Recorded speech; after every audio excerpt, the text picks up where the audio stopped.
remember just popping out down below the weather and seeing this huge firefight, and there's tracers and smoke, and it's very surreal. And I just feel this huge explosion at the back of the airplane.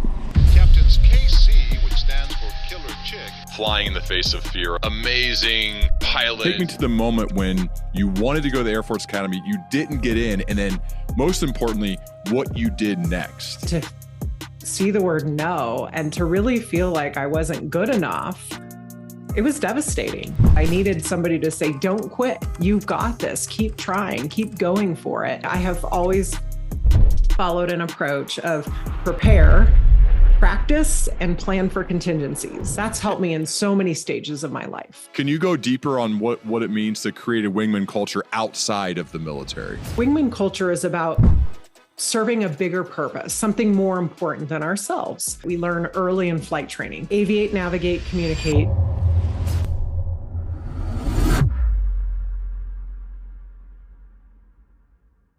Kim, it is awesome to see you again. Welcome back on the Learning Leader Show.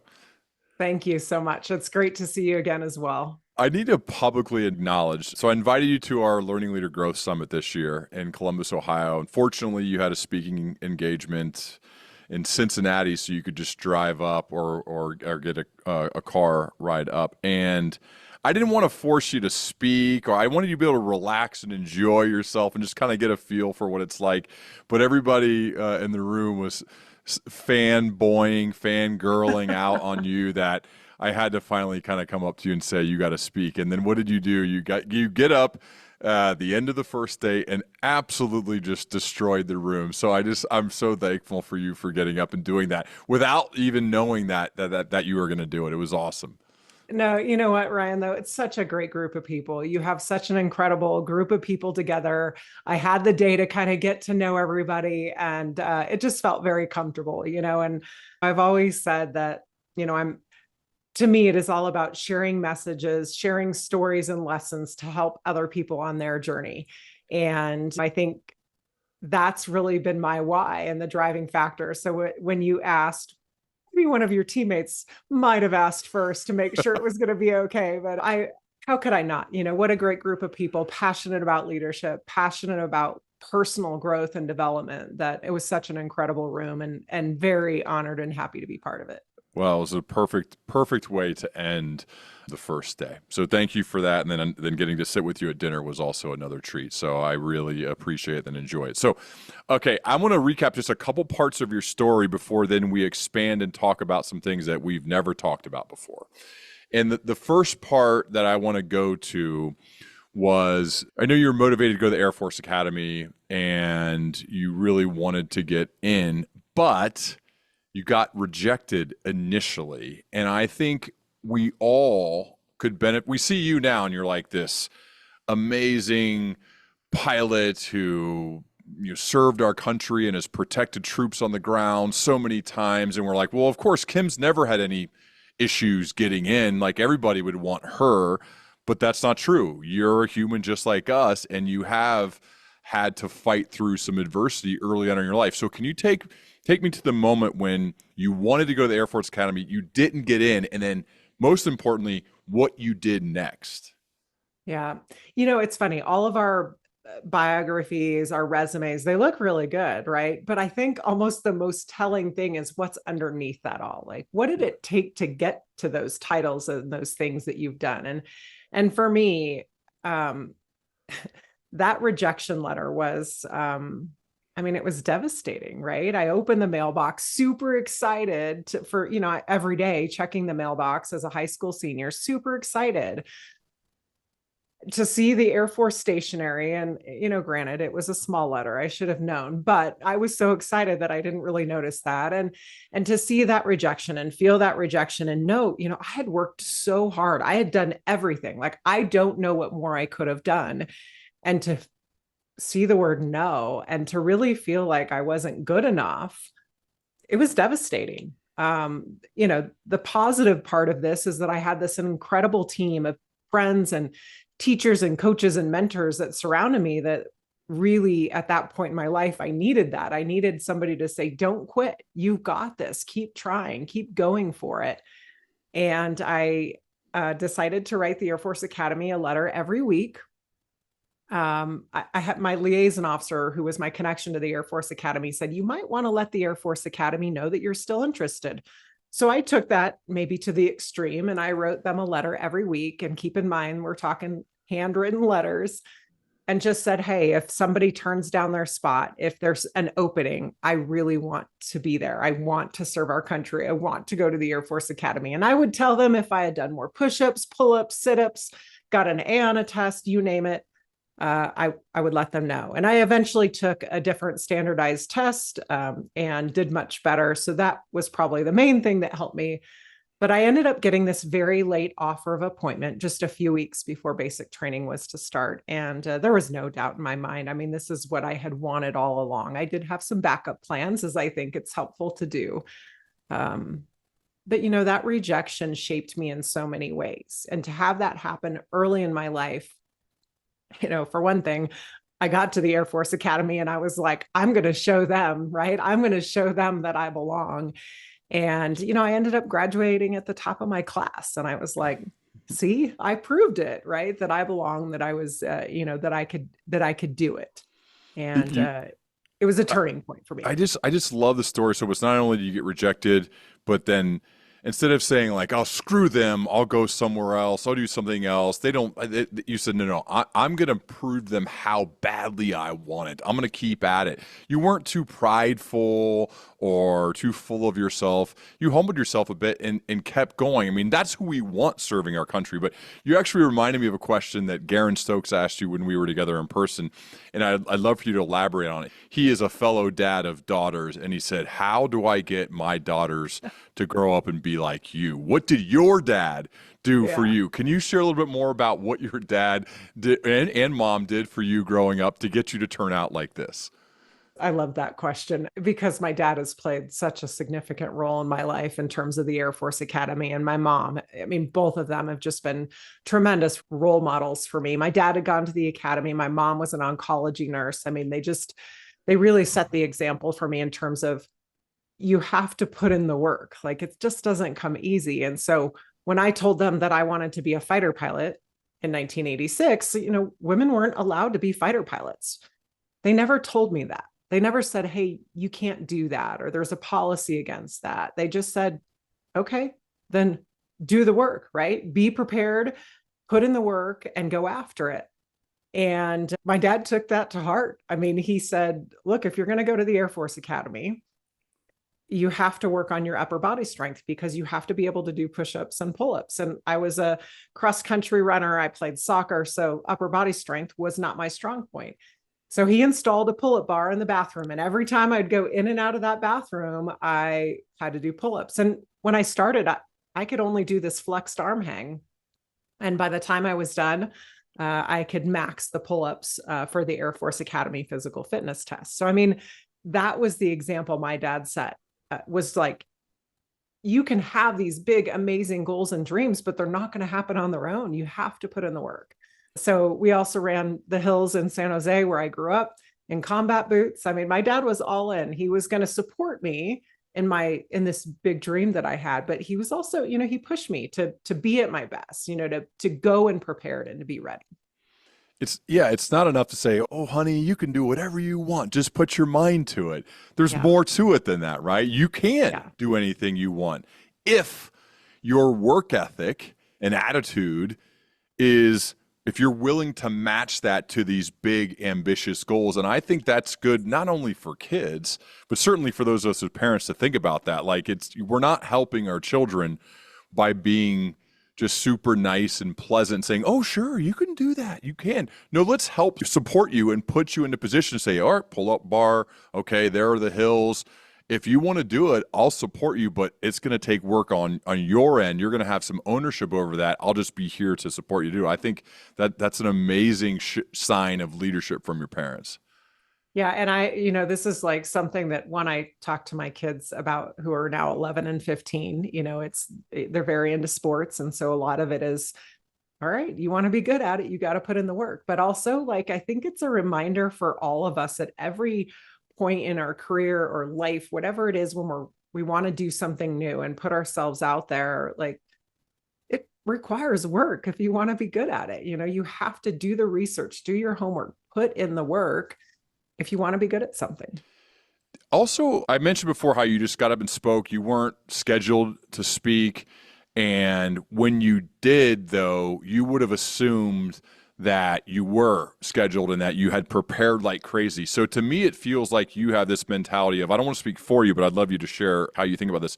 This mentality of, you don't have to get ready if you're always ready. Like if you're overly prepared for whatever you're doing, you're just always in a position of being ready to go.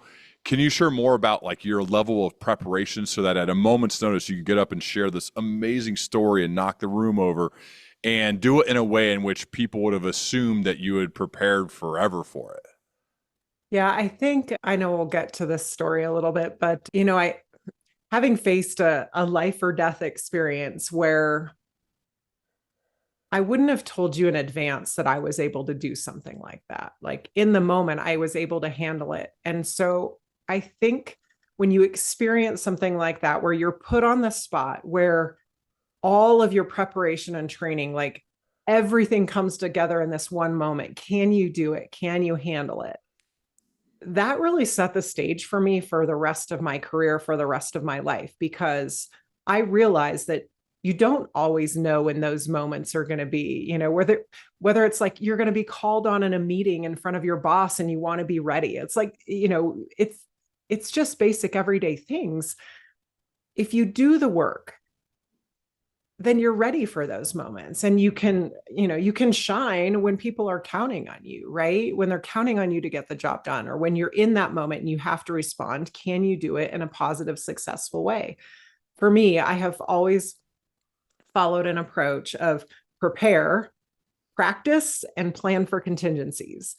So the preparation is like the homework, the research, all the things that we need to study and look back on, seeking out other lessons learned, but then taking it that next step and practicing. So really, like, whether it's actual physical practice or visualization, really just thinking through critical steps, talking through, for me in an airplane, it's talking through radio calls. It's talking through difficult conversations that you could have with a coworker. It's so many things of just kind of really getting into the details and thinking through it, acting through it if it's something like that. And then I guess I'm a realist in many ways of like, I'm going to plan for the things that could go wrong, right? I want to have thought about them so that when the moment comes, I'm ready and I can just ditch the worry and ditch the stress. Easier said than done. That's kind of the motto for my life is I'm just going to put in the work. I'm going to do the practice. I'm going to think about the things that could go wrong. And I'm going to know how I could potentially react. That's helped me in so many stages of my life. Kim, when someone is promoted to like a CEO role or a really big job, one of the questions I like to ask them is, what did you do? How did you do it? And there's a lot of reasons people get big jobs like that, but there's usually part of the story is, I was actually in a meeting with a lot of the high-level decision makers or even the board who helps choose the CEO, and I got up off the cuff and was able to share and prove my competence and my confidence and my vision without really any preparation, although I was preparing on my own for a moment like that. So when my moment came, I was ready to meet the moment. And I feel like that's what you do, preparing, practicing, planning for contingencies. So no matter what happens, no matter what room you're in, if the PowerPoint doesn't work or whatever it is, I'm ready to go. As you are a keynote speaker, you know this. We go to places and at times the AV and the tech stuff doesn't work. The PowerPoint doesn't work. I've had microphones, multiple mics not work. No matter what happens, your job is to entertain the crowd, to educate the crowd, to inform the crowd, and to make sure they leave better than you found them. So no matter what happens, we have to be ready to go, and there are going to be things that are going wrong. And I think from a leadership perspective, Kim, this is useful for all of us. Like, it doesn't matter the situation. I'm going to be ready to go no matter what all the time, so that I leave the people that I'm leading or I'm speaking to in a much better place than I found them. Yeah. And it's like a little bit of a reminder, like in those moments when things do go wrong or where you're put on the spot, right? the microphones don't work, the slides aren't working, whatever it is, like what's most important. And it's like center up, focus on what's most important. It's delivering the message, it's connecting with people. Like the rest of the stuff is a bonus. And, you know, sometimes though we can start feeling overwhelmed by those little things that could go wrong. But if it's just a reminder, kind of center up, focus on what's most important, connect with people, deliver your message. Like that's what people are looking for. Yes. Okay. I want to get to a couple of dates. All right. So Yes. the first date is March 20th, 2003. And on this day, you were writing letters to your family. And these are letters that they are going to be given if you died at war. Now, I've never written a letter like this. I can't imagine what that is like. Can you take me back to March 20th, 2003, what you were thinking, maybe even some of the things that you were writing, if you remember, and what was going through your mind as you know you're about to enter combat in a war? Yeah, that was a huge reality check. Let's put it that way. I had deployed for Operation Iraqi Freedom, young wingman, you know, not a ton of combat experience up to this point. I had been in Afghanistan, but a very different type of conflict. And our squadron commander, who is, you know, the leader of our unit, says, if you're going to fly missions, then you are all required to write letters to your family, to whoever you choose, so that if you don't make it, I will have a letter to deliver to your family.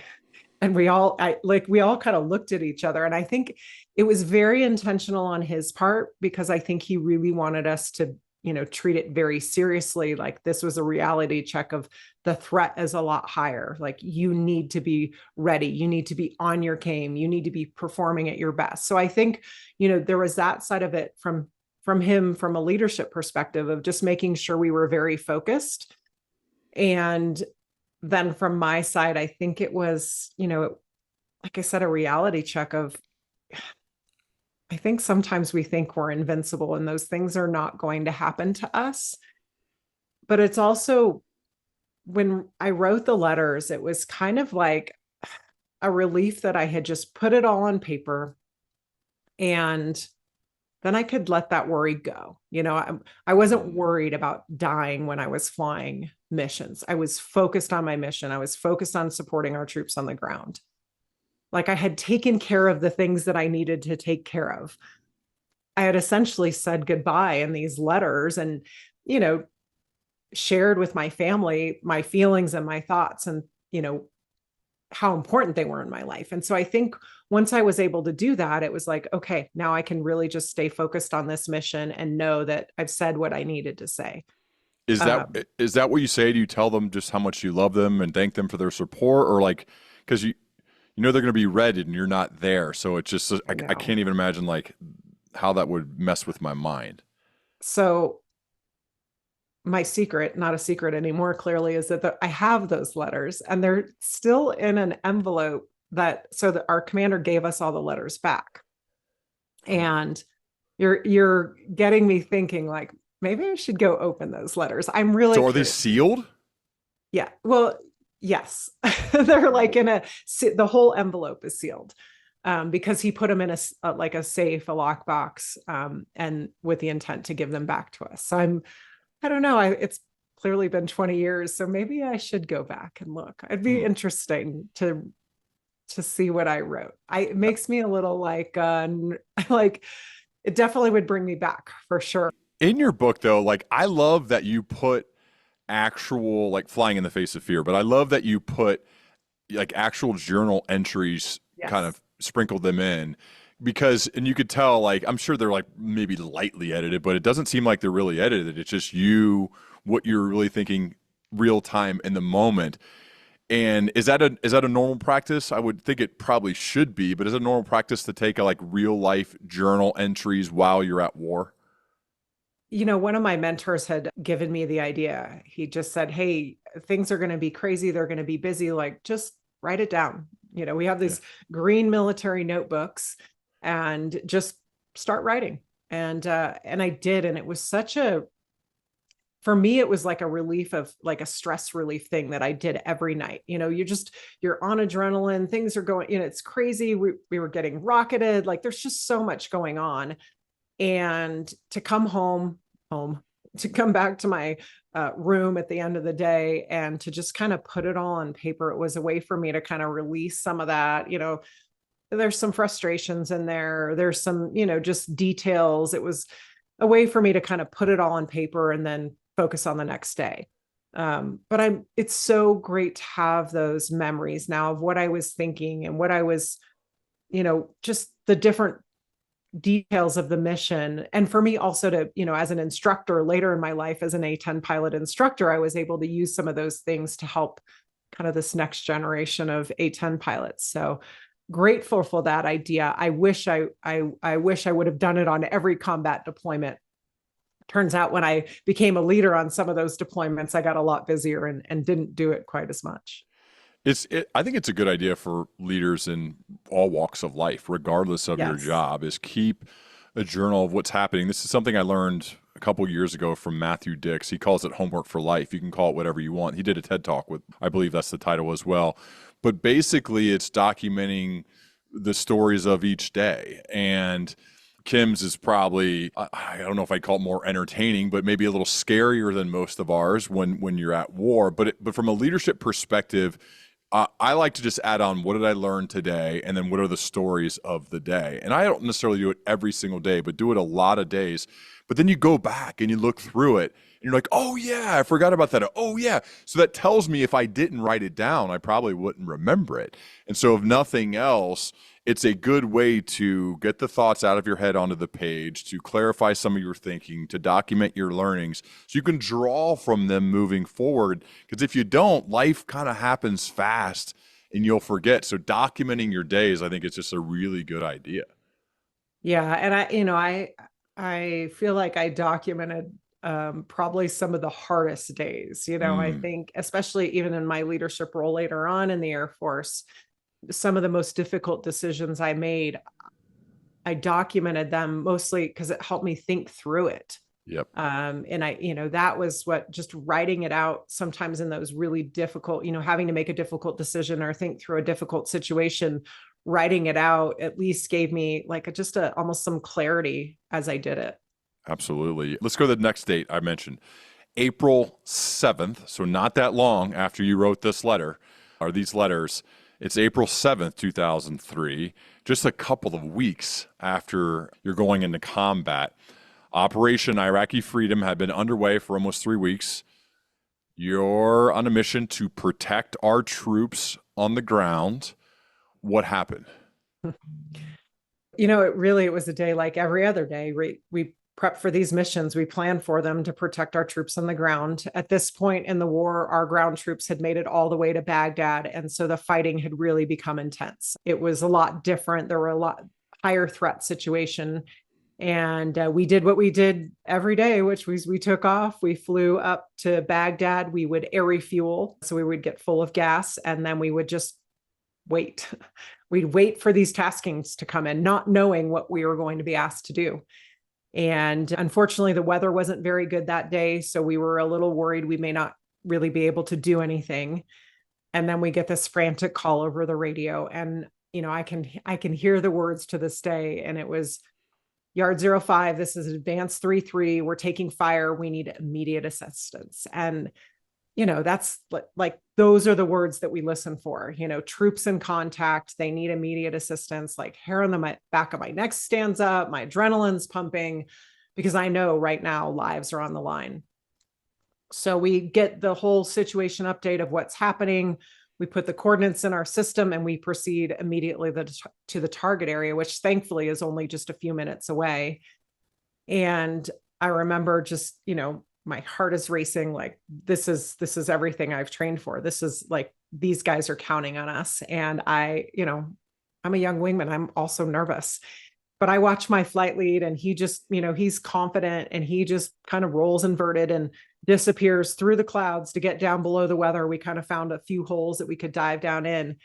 And then he says, all right, Casey, it's your turn. And I remember just popping out down below the weather and seeing this huge firefight and there's tracers and smoke, and it's very surreal, right? I mean, we train for this, we plan for this, and yet I don't know if anything truly prepares you to like see it in real time, and it's happening all the while I'm, trying to set up for my weapons pass, just lots of things going through my mind. And we made a few passes with gun and rockets. And because of the threat area, so not only is there this firefight, but we start to see like puffs of smoke and bright flashes.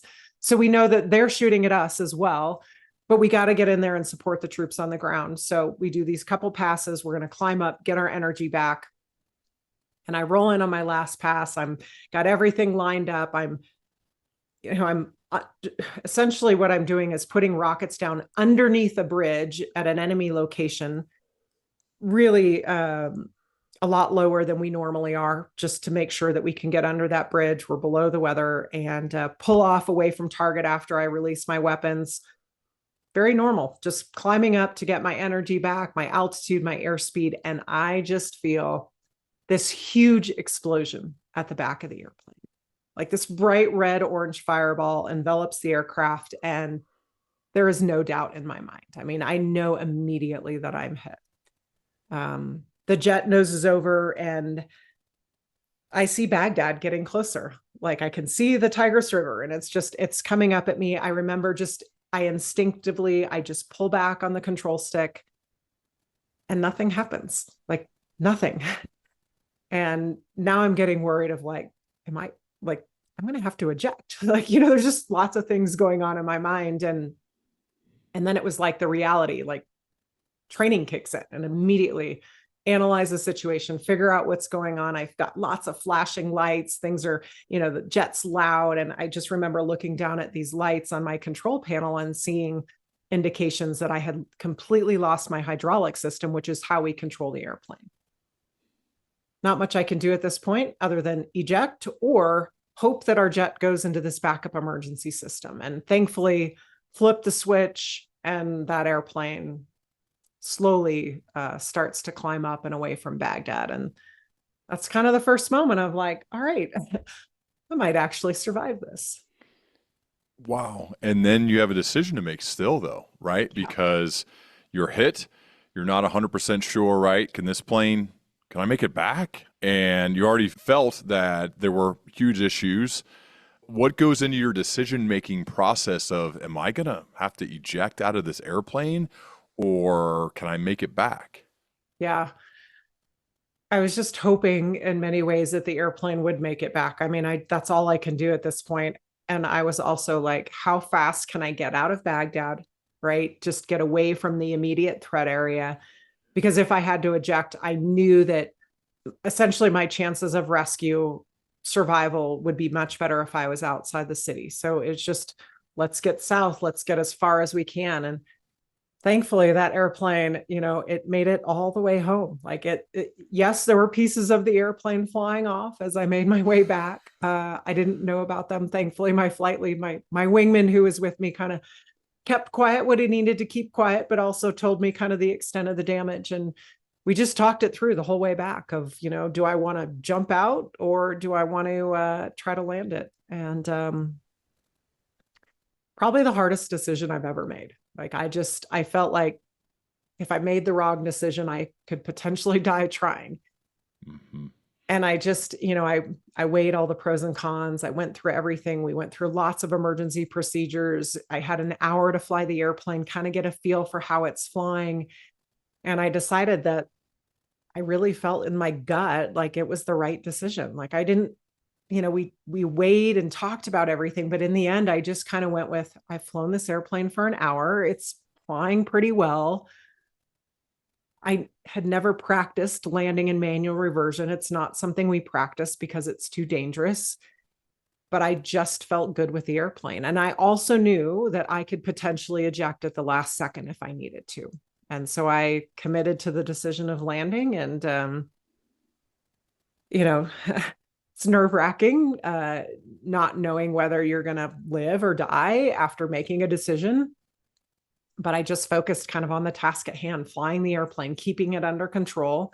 We did a controllability check to make sure that I could get the gear down and everything looked fairly normal. And I decided at that point I would continue with the approach.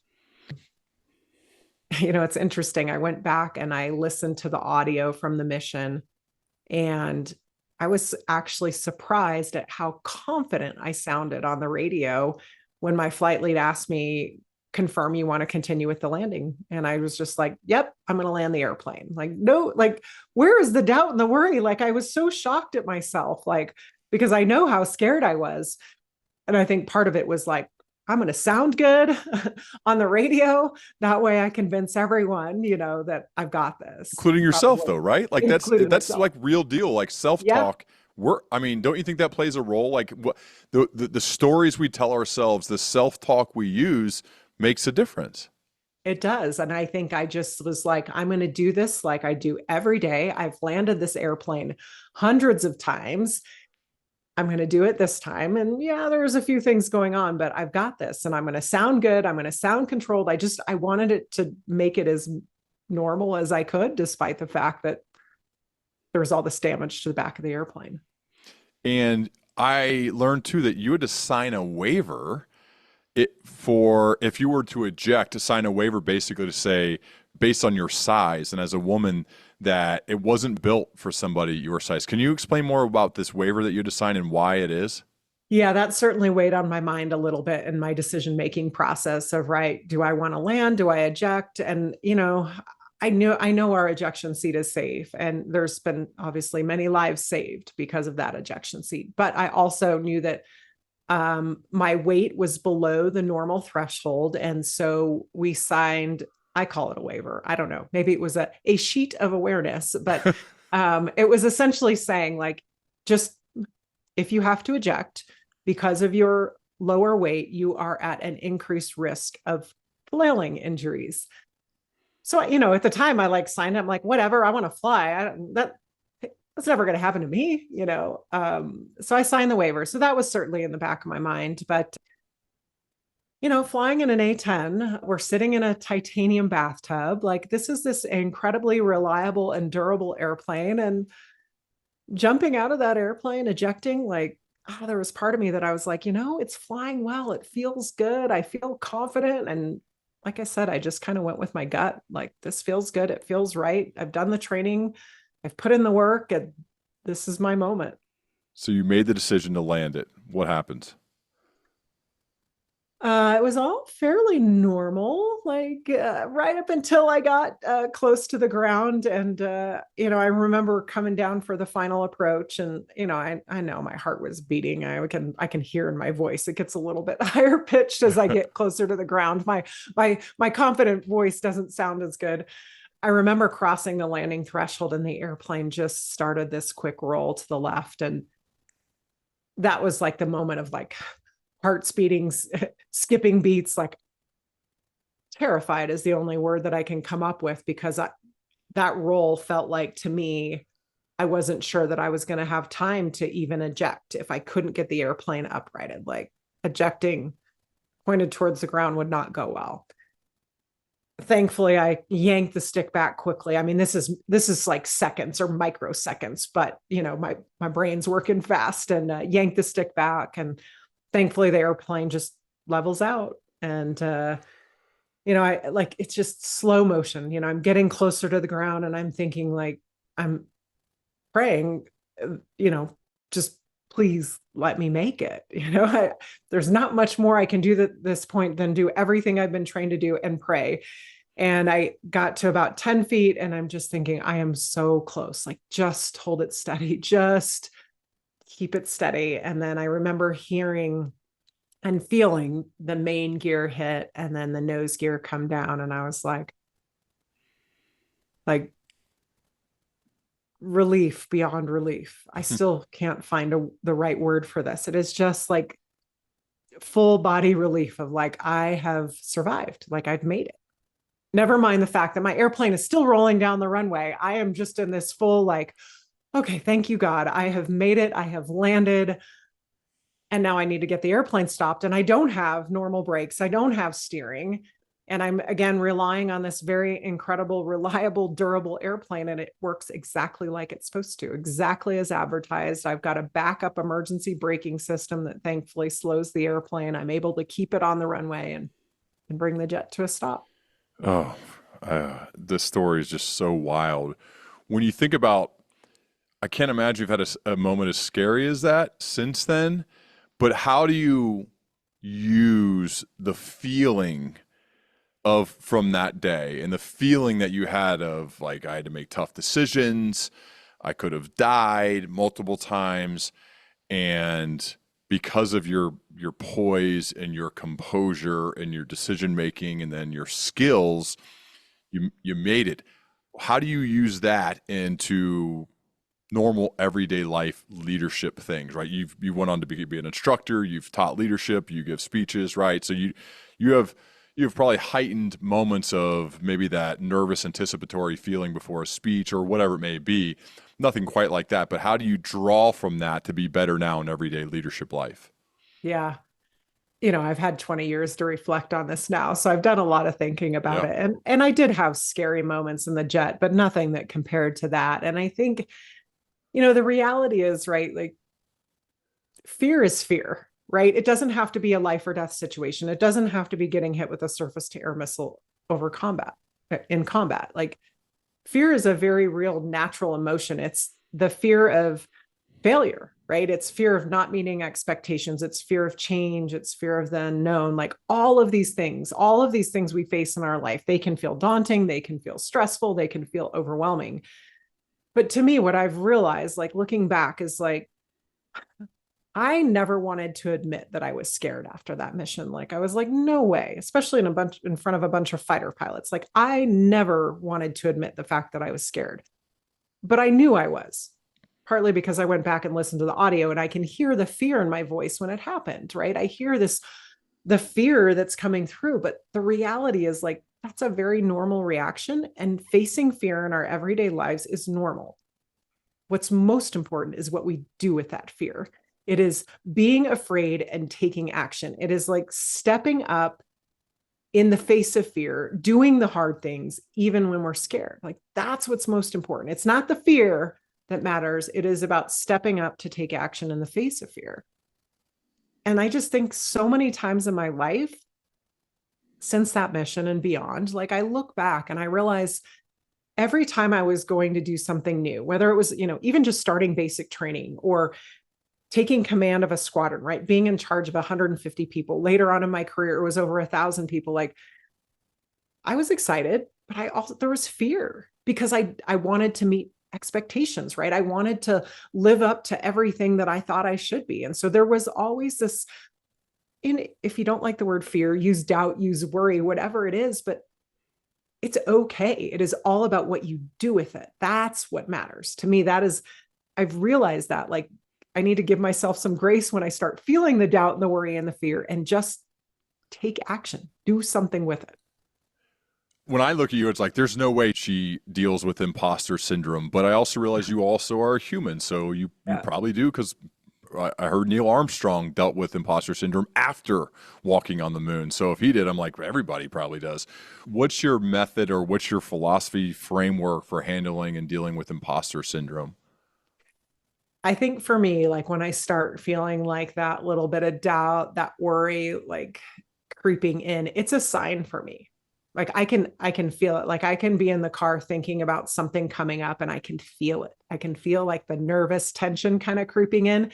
And that is a sign for me to go put in the work, right? It goes back to the prepare, practice, plan for contingencies. Like it could be anything. It could be having a conversation with my teenager. It could be, preparing for a speech that maybe I don't know that I'm quite ready for it, whatever, whatever it is, it's that I kind of acknowledge it. I go, okay, why am I feeling this way? Like, I know this feeling, like, what is this?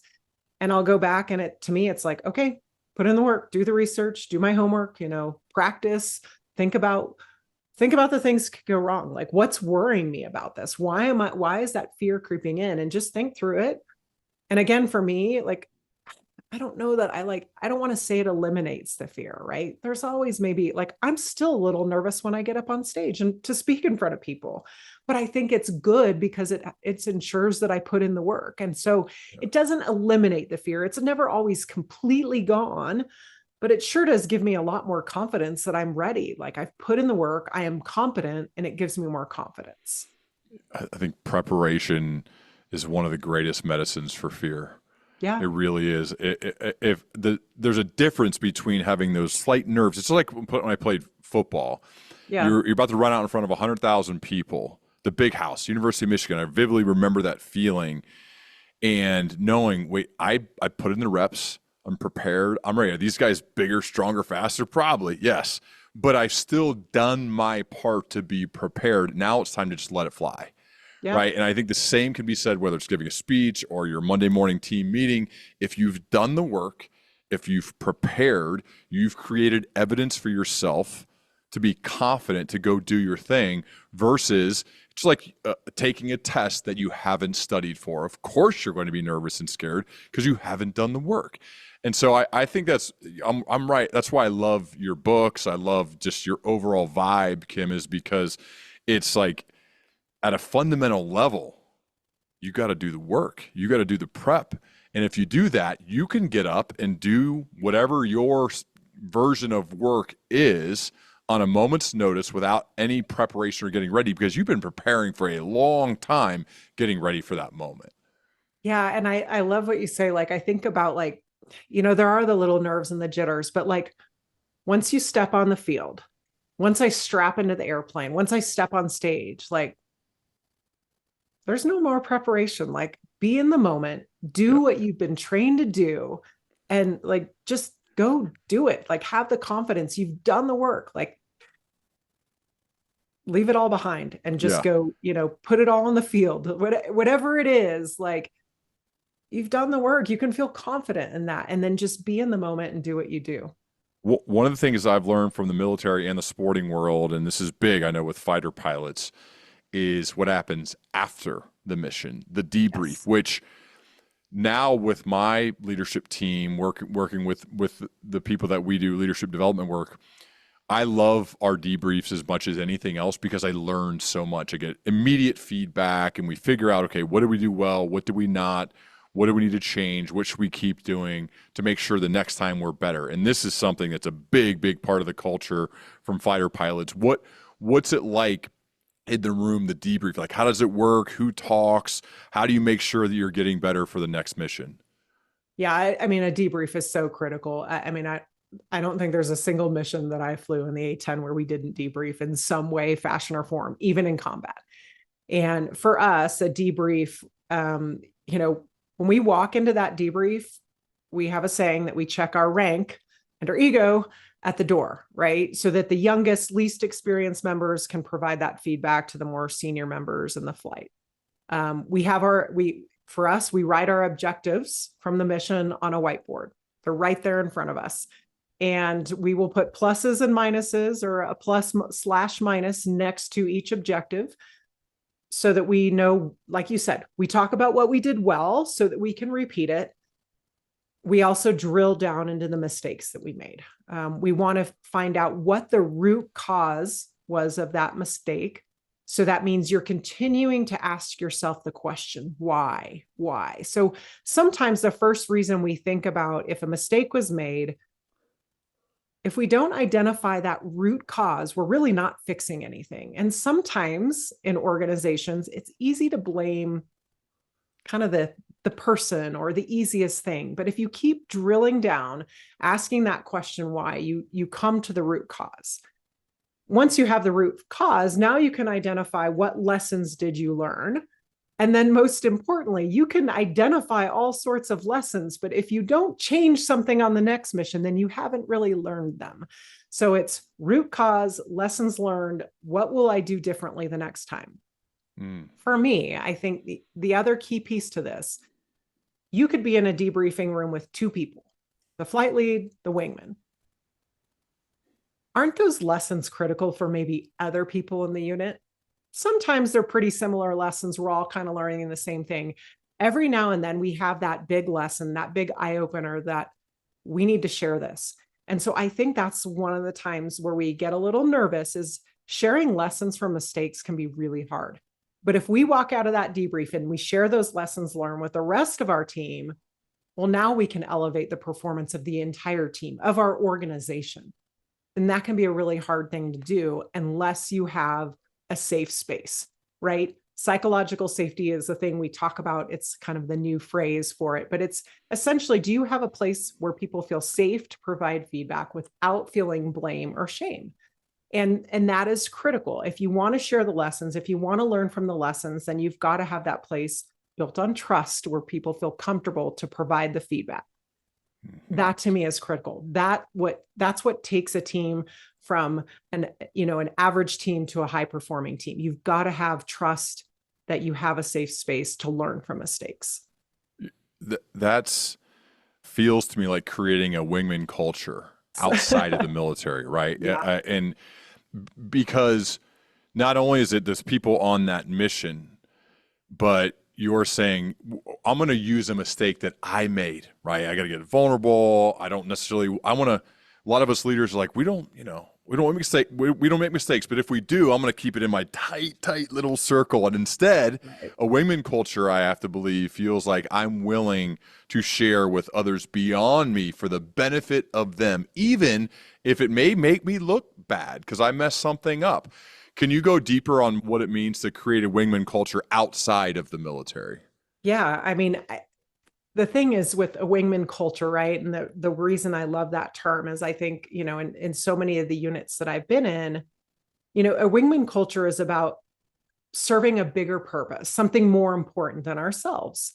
And so, yes, we support each other, we encourage each other, but we also push each other to be at our best, right?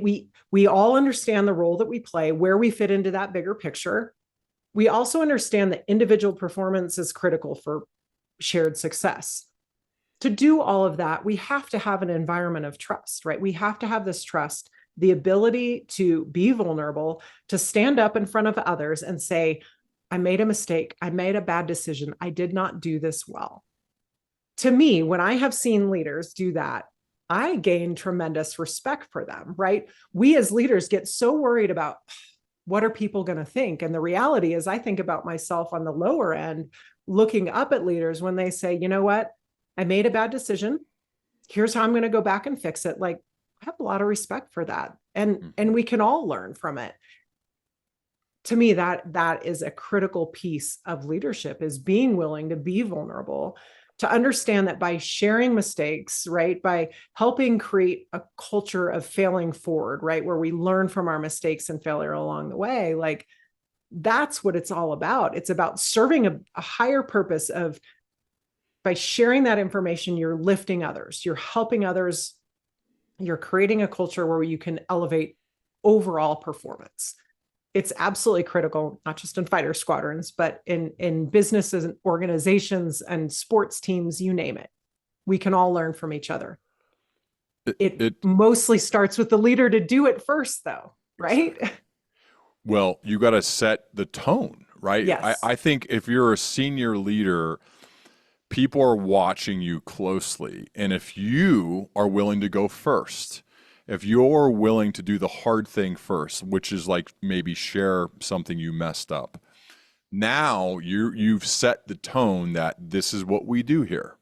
This is a safe place to do that. I've modeled that behavior. It's like being a mom or a dad, right? Like one of the number one things we're doing is modeling the behavior, because leadership is caught probably more than it's taught. So they're seeing it, even if, and it's kind of registering, even if they can't speak that out. But like now as a grown up and as a parent myself, and I'm sure you're the same way, you realize the things your parents did and all the leadership lessons you caught, even if they didn't necessarily say it all the time. And I think that's the exact same thing is true in a company and an organization, is if you got to be willing to do this first. Because if you don't, if you're this perfect leader who never makes mistakes and no one sees any of the real vulnerabilities, what are you showing your team?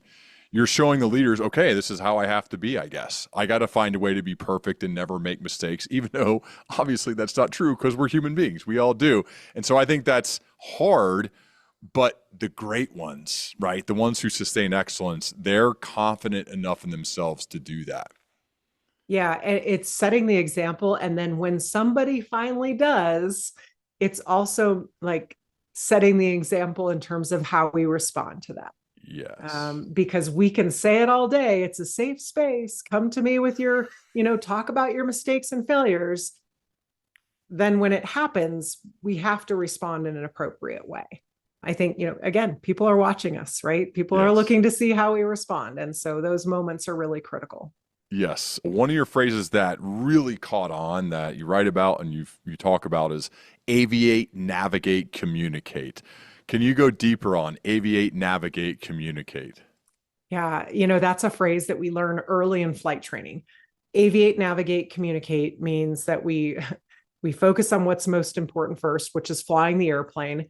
We navigate, have awareness of our surroundings, and we communicate. Usually this is in an emergency where we need help. That phrase helps us to slow down in an emergency, right? It really helps us to focus on what's most important and then take the appropriate action. What I realized, and looking back at my mission over Baghdad, certainly in that moment, there's lots of things going wrong. I have to focus on the one thing that's important, which is flying the airplane, right? I can't stop flying it to take care of things. I also need to navigate. I need to have awareness of my surroundings. The enemy's still shooting at us. If I have to eject, I want to be over on the west side of the river, which is where our friendlies were. And then I have to communicate. I have to communicate with my flight lead to let him know what had happened so that he can help me out. I've also realized that this same concept of prioritization when things are overwhelming, it works outside the cockpit as well. And I kind of look back and I've realized how much I've used it to help me either lead my team, even my family, when a crisis hits, or even just in that feeling of like when you're facing adversity or you're feeling overwhelmed, we aviate by maintaining focus on our critical priorities. It's those moments when you're feeling overwhelmed. What are the things that you have to keep doing that you can't stop doing to keep from hitting the ground? You focus on what's most important. Then we navigate, right? We need to make sure we have a clear path, clear goals and objectives for our team. We need to be aware of threats and risks to the team and the mission.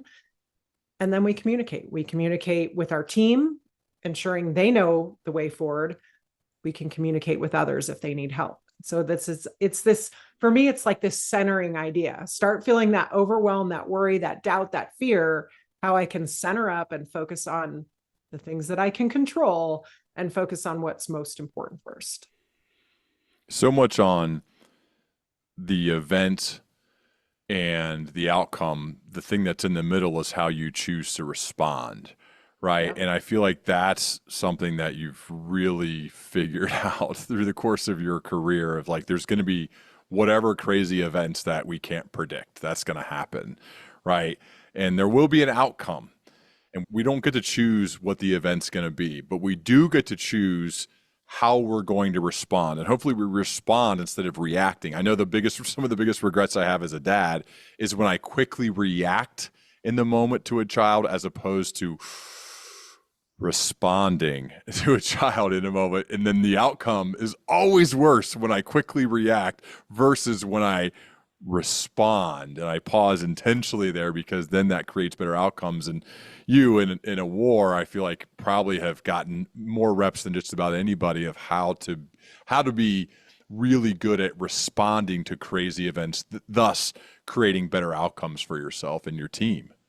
I'm only laughing because I feel like, yes, I have learned all those things, and yet I still react as a parent. Parenting's a whole other world, Kim. You know this, especially when you're watching your kids play soccer. I'm sure as a goalie, you're like, "Oh God," and you go crazy. It's so hard. Yeah, so much a deep breath can do for us to ensure that we respond and take that appropriate action and really think through it. I mean, I've really tried to reflect on that moment over Baghdad, and Like I said, I never thought that I would be in that situation and that I would be able to do something like that. I just never thought that. And so I really wanted to go back and look at it and really think through, like, why was I successful in that moment? What are the things that led me to be successful? And it is exactly what you say. Like, yes, the training kicked in. I was able to kind of quickly react, but there was also that, how do I respond?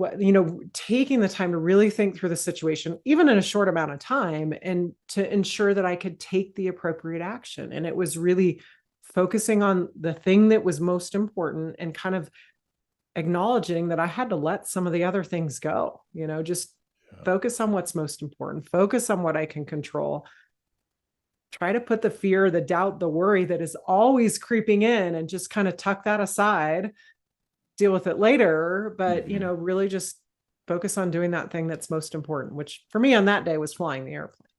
One more thing I want to cover. This, I believe you learned from a guy named Mike Johnny Bravo Drowley, is maybe how you pronounce the last name. 3 words that I feel like could be useful for leaders to hear more about this story, and that is humble, approachable, and credible. What did you learn from Johnny Bravo about being humble, approachable, and credible? Yeah. So Johnny Bravo at the time was a young captain. He was our weapons officer, and I was a young wingman. So he taught me a lot in my day. He is now Brigadier General Johnny Bravo. And, he taught me a ton of things about flying. But one of the things that he shared that really resonated with me was this idea of being humble, approachable, and credible. And it's what we teach at our weapons school for all instructors. So the people that are going to lead our squadrons, our Air Force, it is a leadership piece of, yes, we have to be good at what we do, right? If we're going to be effective as team members and leaders, credible, capable, that we have to be credible and capable. But I think we also need to be humble and approachable, right? It's about being good at what you do, but it's also about creating connections and building trust with a team. And I think, it's kind of funny because I have used that term and people say, well, fighter pilots and humble they're not things that I usually see. But the reality is, like, I look at our squadrons and the best people that I flew with, my best instructors, the best leaders were humble, right? They were willing to learn. They were willing to share their mistakes. They were also approachable so that us young, inexperienced, lower end of the unit could go ask questions and could learn from them. Those are the people that you wanted to be around. And I think it's such a great concept for leaders in any organization. Be good at what you do, but be humble, be willing to learn, even at the top of your game, even at the peak of your career, even as you're a CEO, you have so much you can learn from your team. But you have to be approachable. You have to be willing to engage with your team, like get out, walk around, talk to people, and also encourage people to bring their ideas to the table. I think often in any organization, some of the most innovative, creative solutions, it comes from the members of our team because they're often closest to the problem. But if we're not engaging with them, if we're not approachable, if we're not willing to learn from them with humility, then how do we find those things out? I just think it's such a great concept to think through in any leadership role at any point in your career. Be humble, be approachable, and be credible. And ask yourself, am I really a humble leader? Am I approachable? Am I credible? And I'll tell you, one of the ways to really know your stuff and be more credible is to get out on the front lines. Oh, yeah. General McChrystal talked about that on this podcast. Some of the best senior sales leaders or CEOs. In fact, I believe we're sitting close to Alan Debus, who's a CEO of Turnberry Solutions. And I did a call with his team today, and we were just talking about the fact that that's one of his top priorities, and Alan's gotten really good, is he's on the front lines all the time. Front lines with the people, sales reps or consultants or other people who are with clients. You want to learn what's happening. That's the best way to learn because you're seeing it for real. You're seeing it live, is to get out. And it also makes you much more approachable because the people you're with, they realize, wow, he's smart. He's a CEO. He's really good. but you're still just a person, and you're there and you're sharing lunch and you're riding the car, you're doing whatever. Like, oh, what an approachable person. And you have to humble yourself to do that. Because I have worked for leaders before who wouldn't do that. They wouldn't humble themselves enough to do that because they wanted to be seen up here. But the best leaders, the most effective ones, that's why I love this Johnny Bravo story, is that they're so humble, approachable, and they've built up credibility because they're not afraid to go on the front lines, even if they may not be the smartest person in that room, because they're not doing that on a day-to-day basis. So I really love that.